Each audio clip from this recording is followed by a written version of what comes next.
I'm Maninder Kaur from Agipro classes.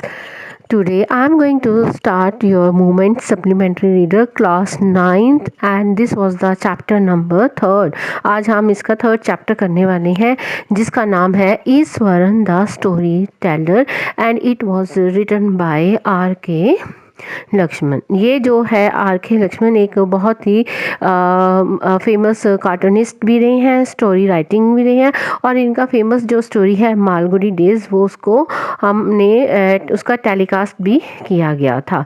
तो let I begin this story Iswaran the story teller.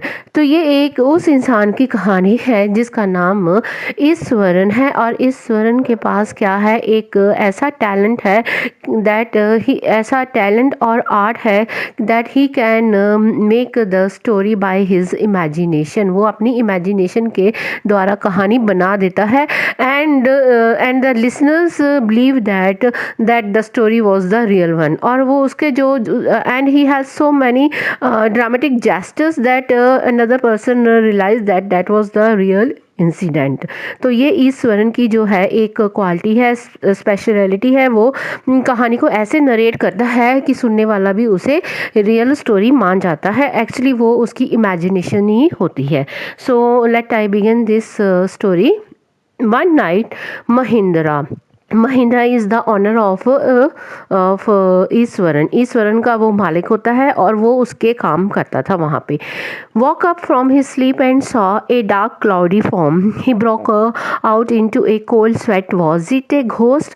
एक रात को जब महिंद्रा जागता अपनी नींद से उठता है तो वो क्या देखता है, बाहर बहुत उसे जो है काले घने जो हैं बादल दिखाई देते हैं और वो उसका जो बॉडी है वो पूरी किससे भीग जाती है, पसीने के साथ। क्यों पसीना आता है? क्योंकि वो डर जाता है।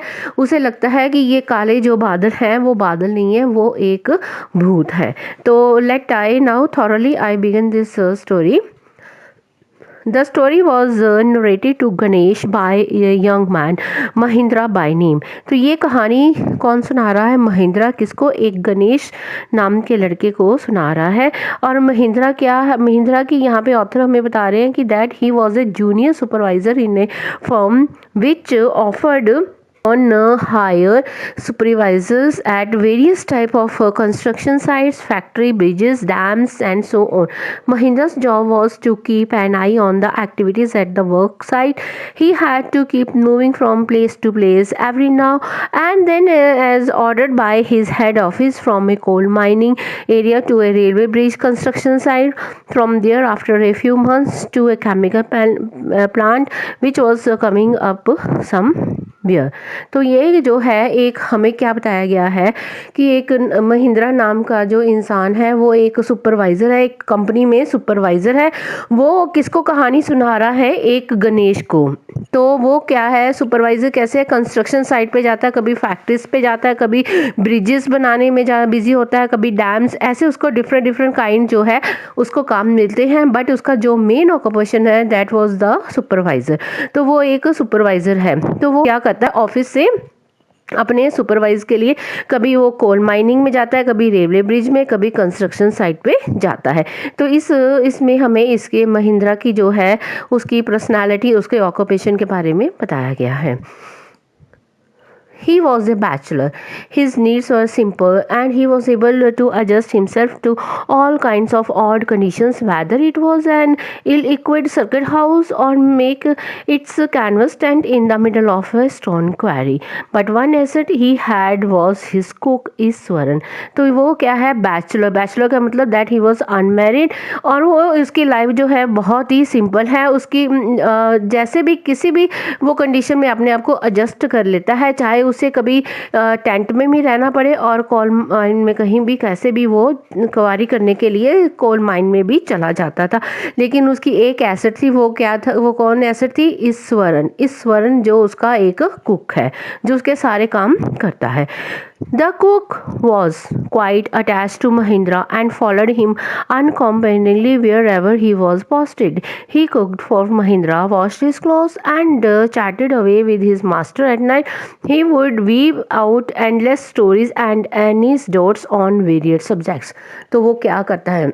उसके लिए खाना बनाता है, कपड़े धोता है, घर साफ करता है, और जहाँ महिंद्रा की पोस्टिंग होती है वो भी उसके साथ चला जाता है और उससे बैठ के रात को बातें भी करता है और उसको कहानियाँ भी सुनाता है, और जो प्रचलित कहानियाँ होती हैं वो भी उसके साथ वो शेयर करता है। तो ये ईश्वरन की जो है एक क्वालिटी है, एक स्पेशलिटी है। Okay student, Iswaran also had an amazing capacity to produce vegetables and cooking in ingredients simmering out of now here. In the middle of a distant landscape with no shops visible for miles around, he would miraculously conjure up the most delicious dishes made with fresh vegetables within an hour of arriving at the zinc seat shelter at the new workplace. तो जो ईश्वरन है उसकी क्या एक amazing क्या capacity है, क्या उसमें एक और अमेजिंग क्वालिटी क्या है कि जहाँ भी महिंद्रा की पोस्टिंग होती है, कई बार ऐसी जगह होती है जहाँ पे उसे कोई शॉप्स नहीं होती, ना ही उसे कोई खाने का सामान मिलता है, ना ही खाने में डालने वाले मसाले और भी कुछ भी है, वहाँ पे कोई शॉप नहीं है। वहाँ पे पूरा जो है एकदम जो है डिसोलेट लैंडस्केप मीन्स कि वहाँ पे कोई उपज, वहाँ पे कोई इंसान भी दिखाई नहीं था। ऐसी जगह पे जाके भी वो क्या करता है, वो सब्जियाँ उगाता है, वहाँ मसाले भी बनाता है और इतना टेस्टी खाना जो है अपने मास्टर को वो देता है। Mahindra would be up early in the morning and leave for work after breakfast, carrying some prepared food with him. Meanwhile, Iswaran would tidy up the shed, wash the clothes, and have a leisurely bath, pouring several buckets of water over his head, muttering a prayer all the while. तो क्या होता है, महिंद्रा जल्दी सुबह उठता है, उसको breakfast देता है, फिर जाते समय ईश्वरन उसे टिफ़िन भी देता है। जब महिंद्रा काम पे चला जाता है तो ईश्वरन क्या करता है, घर की साफ सफाई करता है, कपड़े धोता है और फिर वो नहाता है, और नहाने के लिए वो बहुत सारी जो है बाल्टी पानी की यूज़ करता है, buckets of water he used while bathing. नहाने के लिए वो बहुत सारी जो है पानी का इस्तेमाल करता है, और वो क्या करता है, muttering a prayer all the while, और जब पानी अपने हेड के ऊपर डालता है तो वो सांस में जाप, मंत्र का जाप भी करता है। It would be lunchtime by then. After eating, he would read for a while before dozing off. The book was usually some popular Tamil thriller running to hundreds of pages. Its imaginative descriptions and narrative flourish would hold Iswaran in the thrall. तो क्या है, उसके बाद वो क्या करता है, lunch करता है। लंच करने के बाद वो एक तमिल बुक है, स्टोरी बुक, जिसके 100 पेजेस हैं, वो उसे रीड करता है, और रीड करते करते वो अपने आप को उस तमिल की स्टोरीज के अकॉर्डिंग अपनी वो डिस्क्रिप्शंस को वो डेवलप कर लेता है। His own descriptions were greatly influenced by Tamil authors that he read. When he was narrating even the smallest of incident, he would try to work in suspense and surprise adding into the account. तो वो क्या अपनी उसकी जो total उसकी description किसके according हो जाती है, तमिल के ऑथर जो स्टोरी में जैसे बताते हैं वैसे ही वो अपने आप को उसके अकॉर्डिंग कर लेता है, और जब वो स्टोरी नरेट करता है, किसी को सुनाता है, तो उसके जो उसके एक्सप्रेशंस होते हैं, कैसे वो सस्पेंस क्रिएट करने के लिए होते हैं। तो इसलिए वो ऐसे करता है क्यों कि लिसनर जो है वो उसकी स्टोरी को एंड तक वो इंटरेस्ट से सुने। For example, instead of saying that he had come across an uprooted tree on the highway, he would say with eyebrows suitably arched and hands held out in a dramatic gesture, the road was deserted and I was all alone. Suddenly I stopped. I spotted something that looked like an enormous bushes beast laying swelled across the road. I was half inclined to turn and go back, but as I came closer, I saw that it was a fallen tree with its dry branches spread out. Mahindra would stretch himself back in his canvas chair and listens to Iswaran's tales uncritically. तो क्या है, वो अपनी example कैसे करता है कि एक बार जब वो सड़क पे हाईवे पे जा रहा था, तब उसने क्या देखा कि एक पेड़ उखड़ा हुआ था, और ऐसे उसके जेस्टर जो थे, ड्रामेटिक जेस्टर्स मीन्स कि उसका जो स्टाइल था उसका बोलने का, एक्शंस करने का, कैसे वो अपने एक्शंस हाथ से करता है, कैसे वो आईब्रो अपने रेज करके अपने जेस्टर को शो करता है कि वो इतना सस्पेंस क्रिएट कर रहा है यहाँ पे। तो ये बात जब महिंद्रा उससे सुन रहा है तो उसे लग रहा है कि यहाँ पे समथिंग इज वाज रॉन्ग। तो उसे लग रहा था यहाँ पे कोई ऐसी बात है। तो वो बता रहा है कि सड़क एकदम जो थी वो डिजर्टेड थी। डिजर्टेड मीन्स सुनसान, जैसे डेजर्ट में कोई हमें दूर दूर तक इंसान नहीं दिखाई देता, तो वैसे ही उसे लग रहा था कि मैं वहाँ पे अकेला ही हूँ। और वो क्या करता है, जब जैसे ही आगे बढ़ता जाता है तो देखता है कि वो डर रहा था कि यहाँ पे कोई ऐसा कोई घोस्ट वगैरह ना हो। तो उसने क्या देखा कि वहाँ पे एक पेड़ जो है वो गिरा हुआ था और उसकी सूखी टहनियाँ ऐसे शो हो रही थी जैसे वहाँ पे कोई भूत है। तो ये बातें कौन सुन रहा था? महिंद्रा अपनी चेयर के ऊपर बैठकर सुन रहा था और उसे डर भी लग रहा था। The place I come from, it's famous for timber. Issaran would begin. There is a richly wooded forest all around. The logs are hauled on the lorries by elephants. They are huge, well-fed beasts. When they turn wild, even the most experienced moth is not able to control them. After this prologue, Iswaran would launch into an elaborate anecdote involving an elephant. तो वो क्या है, इसके बाद अपनी बात को continue करता है। वो कहता है एक बार वो कहाँ जाता है, टिम्बर में। टिम्बर कौन, जहाँ पे बहुत सारी जो है बड़ी बड़ी जो लकड़े जंगल से काट के वहाँ पे इकट्ठा करते हैं, उसे हम टिम्बर कहते हैं। तो बच्चे वो क्या कहता है कि टिम्बर में जो बड़ी बड़ी थी लॉग्स, वो कौन उठा रहा था? तो हाथी उठा के उसे गाड़ी में डाल रहे थे। तो वो कह रहा था कि उसने देखा कि एक हाथी जो है वो आउट ऑफ कंट्रोल हो जाता है और मौत किसको कहते हैं, महावत जो हाथी को कंट्रोल करते हैं, वो भी उससे कंट्रोल नहीं हो पा रहा था। One day, a tusker escaped from the timber yard and began to roam about, stamping on bushes, tearing up wild creepers, and breaking branches at will. You know, sir, how an elephant behaves when it goes mad? Iswaran would get so caught up in the excitement of his own story that he would get up from the floor and jump about, stamping his feet in emulation of mad elephant. तो ईश्वरन क्या कहता है, एक बार timber में से एक हाथी पागल होकर वहाँ से बाहर निकल जाता है और वो क्या करता है, वो सारी जो है टाहनियों को तोड़ता है, पैरों के नीचे वो छोटे छोटे जानवरों को रेंग रहा है और वो क्या कर रहा है, सब तरफ उसने बहुत तोड़ भन कर दी थी। तो उसने ईश्वरन ऐसे अपने मालिक से कह रहा है कि देखो, अगर हाथी पागल हो जाता है तो क्या हो जाता है। He was saying very strangely, very surprising, और उसको ये पूछ रहा है। तो इस सनम जो है वो इंटरेस्ट गेन कर रहा है। क्या कह रहा है कि उसके बाद ये ऐसा पागल हाथी अगर बाहर निकल आए तो इंसान का क्या होगा, कैसे वो सरवाइव करेगा। तो आगे क्या कहता है ईश्वरन कि the elephant reach the outskirts of our town, breaking the fences down like mastic. He would continue. It came into the main road and smashed all the stalls selling fruits, mud pots, and clothes. People ran helter skelter in panic. The elephant now entered a school ground where children were playing, breaking through the brick wall. All the boys ran into the classroom and shut the doors tight. The beast grunted and wandered about, pulling out the football goalpost, tearing down the volleyball net, kicking and flattering the drum kept for water, and uprooting the shrubs. Meanwhile, all the teachers had climbed up to the terrace of the school building. From there they helplessly watched the depredations of elephant. There was not a soul below on the ground. The streets were empty, as if the inhabitants of the entire town had suddenly disappeared.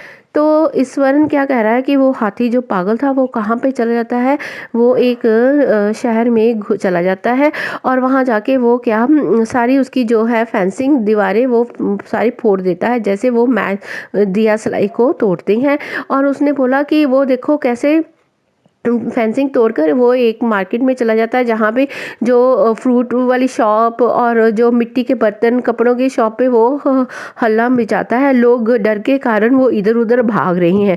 अब हाथी जो है वो कहाँ पे पहुँच जाता है, एक स्कूल में जहाँ बच्चे खेल रहे होते हैं। वो दीवार तोड़ के वहाँ पे चला जाता है। बच्चे डर के कारण वो कहाँ चले जाते हैं, क्लासरूम में, और अपना दरवाज़ा लॉक कर लेते हैं। तो जो टीचर्स हैं वो क्या करती हैं, वो भी स्कूल की टेरेस पर चले जाती हैं। तो क्या देखते हैं कि जो हाथी है वो सब क्या तबाही मचा रहा है, फुटबॉल गोल जो है उसको सब खराब कर दिया, नेट फाड़ दिया उसने, जो वहाँ पे पेड़ पौधे थे उन्हें उखाड़ रहा था। तो उन्होंने देखा कि अब वहाँ पे एक इंसान दिखाई नहीं दे रहा, ऐसे लग रहा है कि यहाँ पे कभी इंसान रहते ही नहीं थे। I was standing in the junior class at that time and was watching the whole drama from the rooftop. I don't know what came over me. Suddenly, I grabbed a cane from the hands of one of the teachers and ran down the stairs and into the open.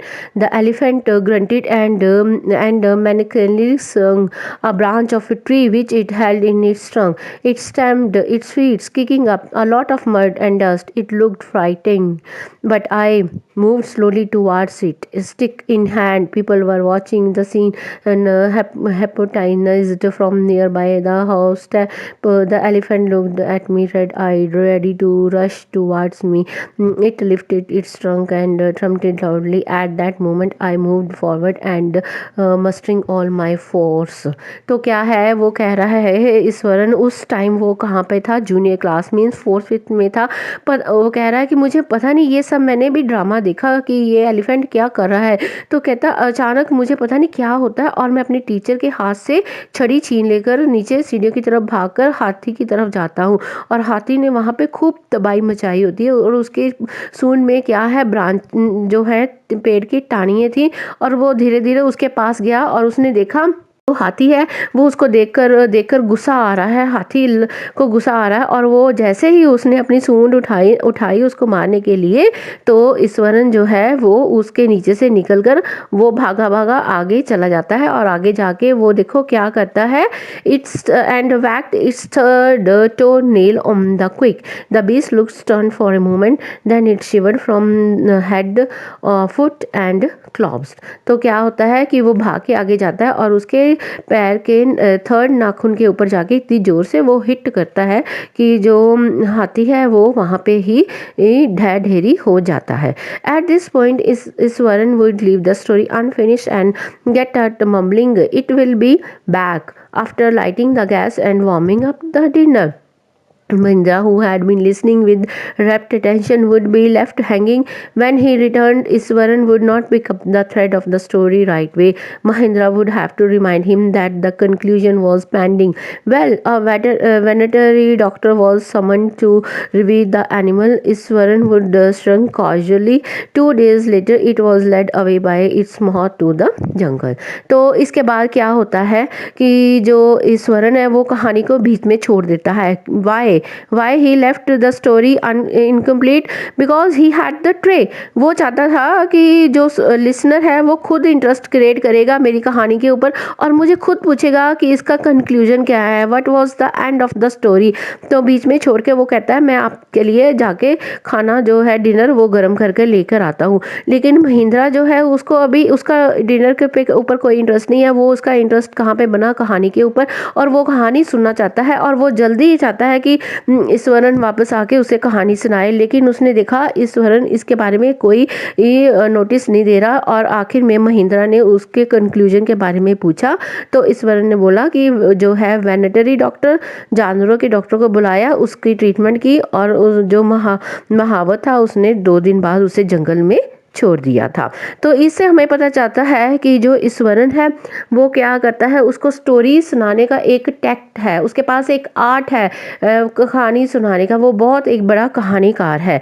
तो ये उसका जो है उसका motive क्या है कि जो सुनने वाला है वो खुद इंटरेस्ट क्रिएट करे, बट उसकी कहानी जो है दैट वाज द अननेचुरल, वो रियल नहीं होती, वो एक इमेजिनेशन ही है किसकी, ईश्वरन की, जो उसे इमेजिन करके अपनी कहानी के रूप में लोगों के सामने रखता है और उसे ऐसे पेश करता है कि लोग उसे जो हो रियल मान लेते थे। Well, how did you manage to do it, Ishwaran? How did you bring down the beast?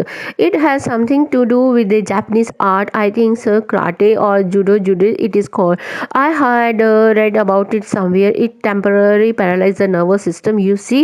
तो इसके बाद जो महिंद्रा उसे कहता है कि ईश्वरन तुम कैसे ये सब कर लेते हो, तुम इतने बड़े जानवर को कैसे उन्होंने कंट्रोल कर लिया था।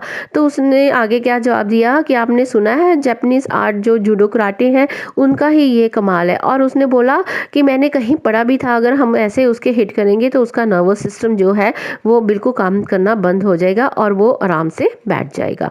Not a day pass without Eswaran recounting some story packed with adventure, horror, and suspense.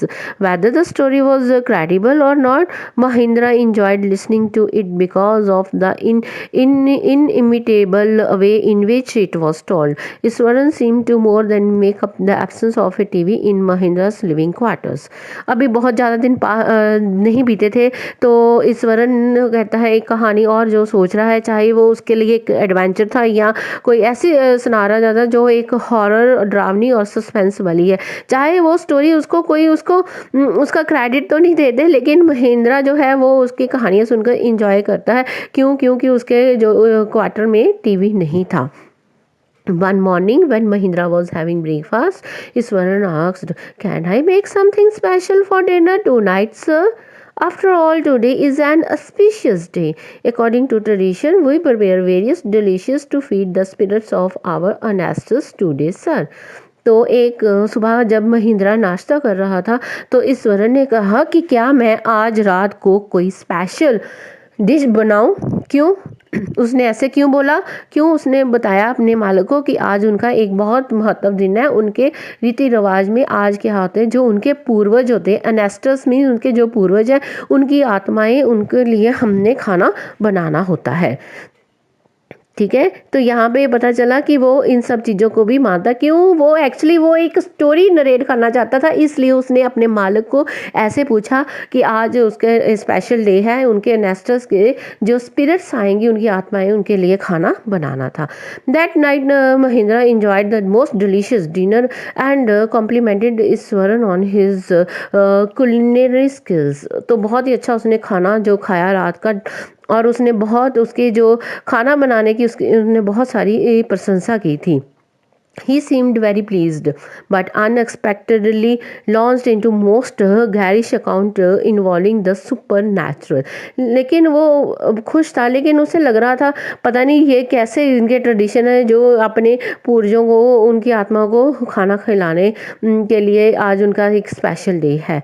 You know, sir, this entire factory area we are occupying was once a burial ground.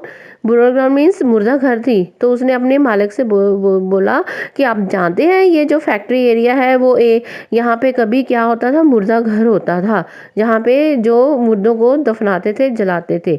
He started Mahindra was jerked out of the pleasant way he had drifted into after the satisfying meal. तो उसने खाना खा के अपने आप को तसल्ली दी, लेकिन जब उसने ये बात सुनी तो वो उसको शौक लगा और डरने लगा। I knew on the first day itself when I saw a human skull lying on the path. Even now I come across a number of skulls and bones. Eswaran continued. तो ईश्वरन ने क्या कहा, वो पहले दिन से ही जानता था। क्यों? जब उसने रास्ते में क्या देखा कि मनुष्य की, मानव की जो खोपड़ी पड़ी है, हड्डियां भी उसे दिखाई दी है। इस स्लाइड में ये देखो पिक में उसे क्या हड्डियां और उसकी जो खोपड़ी दिखाई दे रही थी। He went to narrate how he sometimes saw ghosts at night. I am not easily frightened by these things, sir. I am brave fellow, but one horribly ghost of a woman which appears off and at midnight during the full moon. It is an ugly creature with matted hair and a shivered face like a skeleton holding a fortress in its arm. तो उसने बोला कि ईश्वरन कह रहा है कि उसने एक रात को क्या देखा, भूत देखा, और वो इन सब बातों से डरता नहीं है। क्यों? वो अपने आप को एक बहुत ही स्ट्रांग मैन बता रहा है, लेकिन कहता है कि मैंने एक भूतनिया देखी, भूतनिया जो औरत का भूत था, और उसने देखा कि उसका अगली फेस था और डरावना फेस था, और उसको देखकर वो उसको डर लगने लगा। Mahindra shivered at the description and interrupted rather sharply. You are crazy, Iswaran. There are no such things as ghosts or spirits. It is all a figment of your imagination. Get your digestive system examined and maybe your head as well. You are talking nonsense. तो महिंद्रा ने को डर लगा और कांपने लगा, और उसने बीच में ही उसकी बात काट दी ईश्वरन की और बोला, तुम पागल हो, ऐसी बातें कर रहे हो, कोई भूत बात नहीं होता, ये तुम्हारी इमेजिनेशन है। जाओ तुम डॉक्टर के पास अपना इलाज कराओ, तुम सब ये फालतू ऐसे बकवास कर रहे हो। You are talking nonsense. He left the room and retired for the night, expecting Iswaran to scar for a couple of days. But the next morning, he was surprised to find the cook as cheerful and talkative ever. तो वो उसे छोड़कर अपने कमरे में जाता, उसे डर लग रहा कि शायद ईश्वरन बहुत डर गया होगा, पता नहीं सुबह वो कैसे उठेगा, कैसी हालत में होगा। लेकिन जब वो हैरान हो जाता है जब ईश्वरन जो है वहाँ पे बहुत खुशी खुशी से खाना बना रहा था। From that day on, Mahindra, for all his brave talk, went to bed with a certain unease. Every night he peered into the darkness. उसके बाद क्या होता है कि महिंद्रा को अपने बेडरूम में जाने में अनईजी फील करता है, डर लगता है, और outside through the window next to his bed trying to make sure that there was no movement of dark shapes in the विनिस्टी। और उसे लग रहा है कि अब वो खिड़की के पास, कभी उसका जो है बेड खिड़की के पास है, वो खिड़की के तरफ देखकर डर लगने लगा है। उसे लग रहा है कि कहीं वो भूतनिया वहाँ पे तो नहीं है।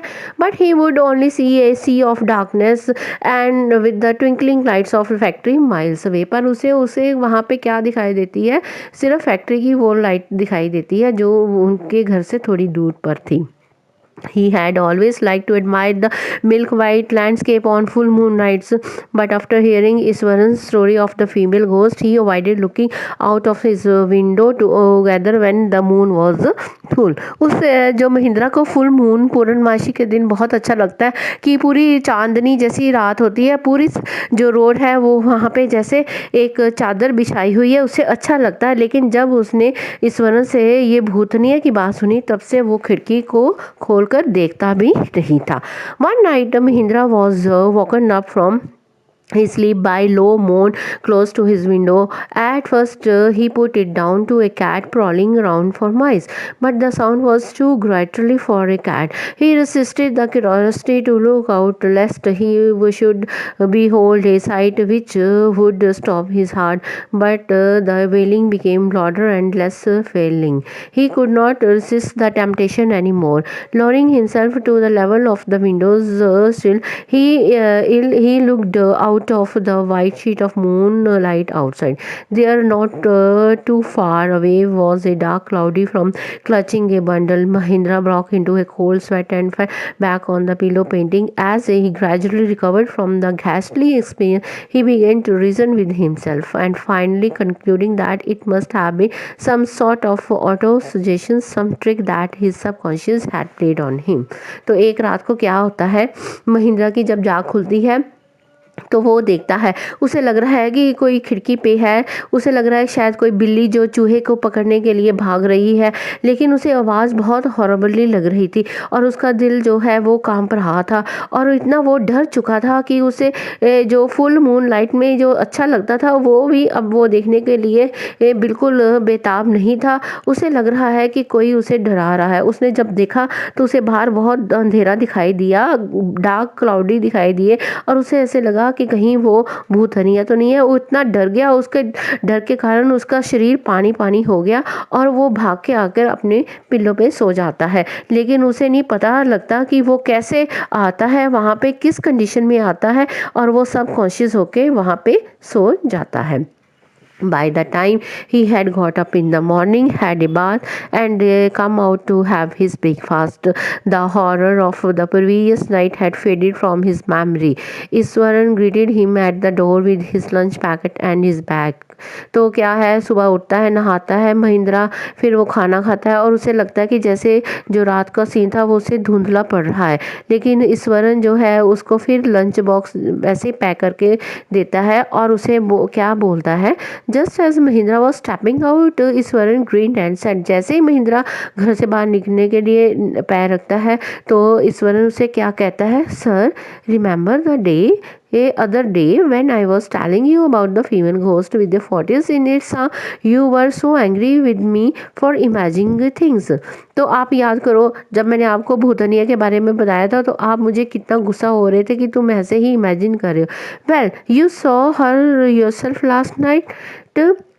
I came running hearing the sound of mowing that was coming from your room. तो उसने ऐसे ही बोल दिया, क्या आपने पिछली रात को देखा आपके साथ क्या हुआ था? मैंने आपके कमरे में से अजीब सी बातें जो आवाज़ें आ रही थी मैं सुनकर भागा आपके कमरे में। जैसे ही आया। तो इसके बाद क्या है, सेंटेंस आगे पूरा नहीं किया गया। क्यों? क्योंकि जो ईश्वरन उसे बताना चाहता था कि आप बहुत डर गए थे। तो ऐसी बात सुन के बाद जो महिंद्रा था, a chill went down Mahindra spine, उसके फेस पे खुशी आती है। He did not wait for Ishwaran to complete his sentence, वो नहीं चाहता कि जो ईश्वरन है अपनी बात को पूरा करे। He hurried away to his office and handed in his papers resolving to leave the haunted place the very next day. तो उसकी बात अधूरी छोड़ के वो फटाफट बाहर जाता है और अपने पेपर को इकट्ठा करता है, और वो आके चाहता है महिंद्रा कि हम ये जो है डरावनी जगह है उसे हम अगले दिन इसको छोड़कर कहीं और चले जाएंगे। तो इससे हमें पता चलता है बच्चे, जो ईश्वरन है that he had a amazing talent of telling story. तो उसके पास एक ऐसा आर्ट है स्टोरी बनाने का, कैसे वो इमेजिन करता है, इमेजिन करके वो एक कहानी कैसे बनाता है, उसकी सीक्वेंस कॉन्टिन्यूएंस में वो अपने बनाता है, और लिंक उसका ऐसे बनता है कहानी का कि वो जो लिसनर है that he believe that that was the real one, उसे वो एक रियलिस्टिक फॉर्म में ले लेता है और उसे एक रियल कहानी के रूप में लेता है। तो बच्चे इसके साथ ही आपकी ईश्वरन द स्टोरी टेलर जो है स्टोरी ख़त्म होती है। तो I think I hope you enjoy this story. तो please I requested to you subscribe and like my channel Ajupro Classes. Thanks.